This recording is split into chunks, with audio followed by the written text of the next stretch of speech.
देखो आज हमें पढ़ना है अकाउंटिंग रेशियोज, क्लास 12th का है, जब बुक नंबर 3rd। ये देखो इसमें से एक क्वेश्चन हर साल पूछा जाता है, 4 नंबर का, 6 नंबर का, वैसे 8 नंबर का। 2 क्वेश्चन पूछे जा सकते हैं, एक क्वेश्चन पूछा जाता है।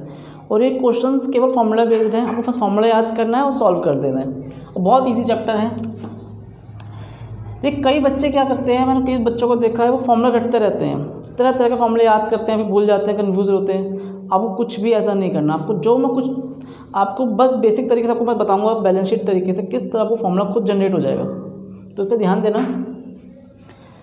अकाउंटिंग रेशियोज में आपको पढ़ना, देखो चैप्टर का नाम ही क्या, अकाउंटिंग रेशियोज। यहाँ पर हम अकाउंटिंग जो टर्म्स है अब उसमें कंपेयर कर रहे हो, तो उसी को हम इस चैप्टर में डिस्कस करेंगे। क्या क्या डिस्कस करेंगे, आपको यहाँ पर 4 तरह की रेशियोज को पढ़ना है। एक है लिक्विडिटी रेशियो,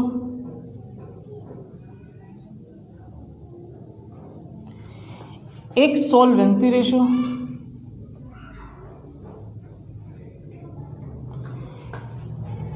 एक एक्टिविटी रेशियो,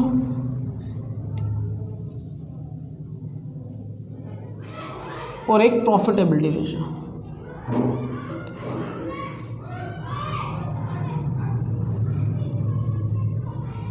बिल्कुल, प्रॉफिटेबिलिटी रेशियो। हाँ जी, देखो लिक्विडिटी रेशियो में आपको 2 रेशियो पे ध्यान देना है इस टॉपिक में।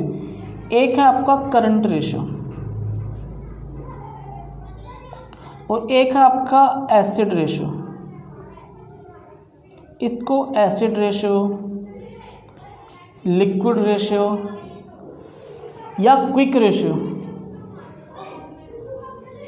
कुछ भी बोल सकते हैं। एसिड टेस्ट रेशियो लिखो आप इसे। ये करंट रेशियो और एक होता है एसिड टेस्ट रेशियो या क्विक रेशियो या लिक्विड रेशियो। तो पहले हम नंबर 1 पर इसी को डिस्कस करते हैं। ठीक है, सबसे पहले आपको पता होना चाहिए current ratio formula, current assets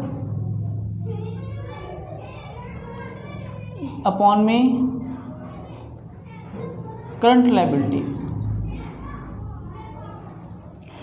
और क्विक असेट्स, देखो करंट असेट्स और करंट लायबिलिटीज आपने 11वीं में पढ़ा था, 12th में आपको मैंने बताया है करंट रेशियोज क्या होते हैं। करंट रेशियोज वो जिसको हम 1 साल के अंदर अंदर कैश में कन्वर्ट कर सकते हैं।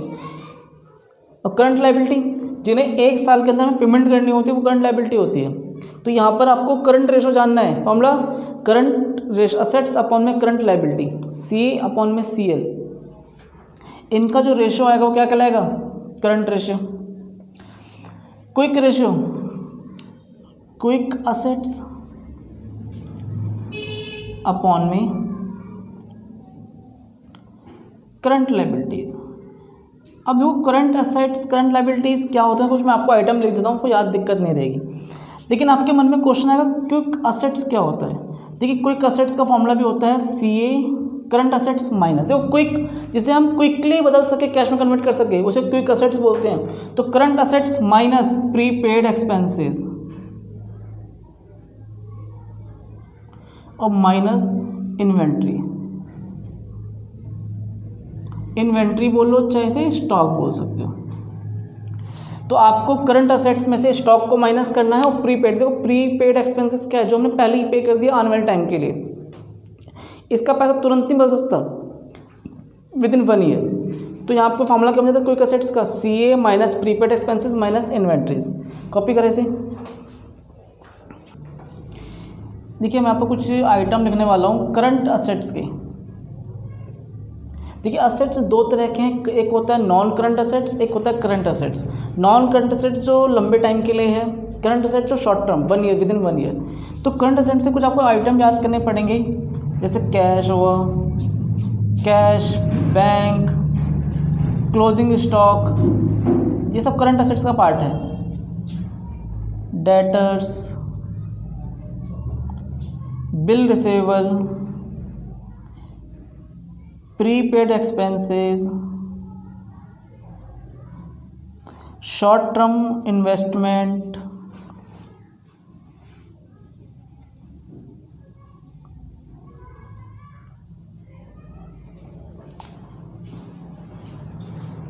प्रीपेड हो गया, शॉर्ट टर्म हो गया, BR, debtor, closing stock, bank, cash etcetera. एक आध आइटम और होगा तो हम क्वेश्चन में डिस्कस करेंगे, उसे भी लिखेंगे। करंट लाइबिलिटी जिसे विद इन 1 ईयर आपको पे करनी है, कुछ आइटम्स मैं लिख देता हूँ। क्रेडिटर्स, क्रेडिटर्स कौन होते हैं? जिनसे हम उधार सामान खरीदते हैं और जिन्हें पैसा वापस करना होता है। बिल्स पेबल, या 11 में पढ़ चुके हो बिल ऑफ एक्सचेंज वाले चैप्टर में। Outstanding expenses, short term loan,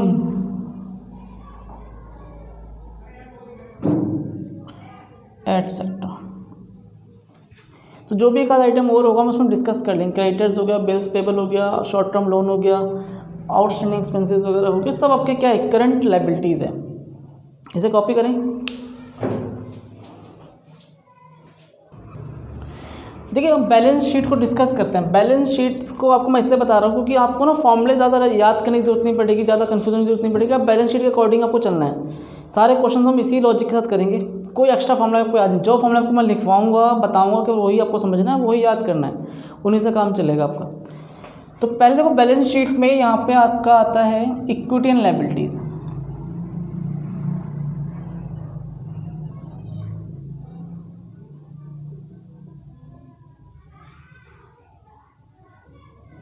number 1 पे शेयर होल्डर फंड, इसके बारे में अलग से डिस्कस करेंगे अभी हम, एक एक जैसे टॉपिक आता जाएगा।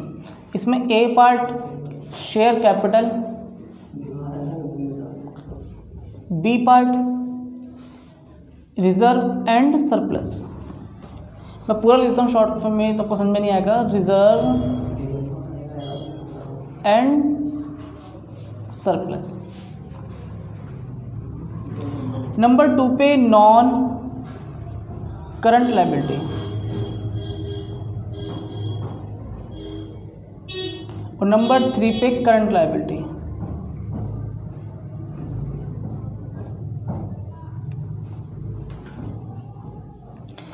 इनसे बन जाता है आपका इक्विटी एंड लायबिलिटी। देखो दो पार्ट ध्यान देना, एक नॉन करंट लायबिलिटी और करंट लायबिलिटी। ये दोनों आपकी लायबिलिटी है, जो पैसा आपने उधार लिया वो चुकाना पड़ेगा, वापस करना पड़ेगा। लेकिन नॉन करंट लायबिलिटी जो लॉन्ग टर्म के लिए है, current liability with in 1 year पे करना है आपको।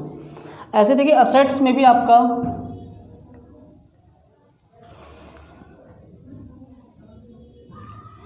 असेट्स भी आपके दो तरह के हैं। नंबर 1 पे नॉन करंट असेट्स, इसमें पहला आता है टेंजिबल,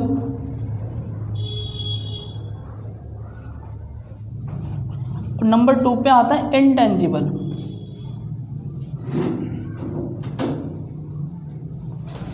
एक आता है आपका नॉन करंट असेट्स, अभी जो हमने डिस्कस किया, और ये वाला असेट्स लायबिलिटी, जो भी लायबिलिटीज इक्वल लायबिलिटी है वो असेट्स के इक्वल होगा। बैलेंस शीट आपका इस तरह से बनेगा। तो बैलेंस शीट का आपको इतना ही फॉर्मेट आपको याद करना है। इसे हम डीपली पढ़ेंगे चैप्टर 1 में, बट आपको इतना भी याद हो जाएगा तो हम इसे बेसिकली हर क्वेश्चन में पुट कर सकते हैं और इजीली हम फाइंड कर सकते हैं। इसे कॉपी करें, बस कंप्लीट कर दो, बस डन कर दो।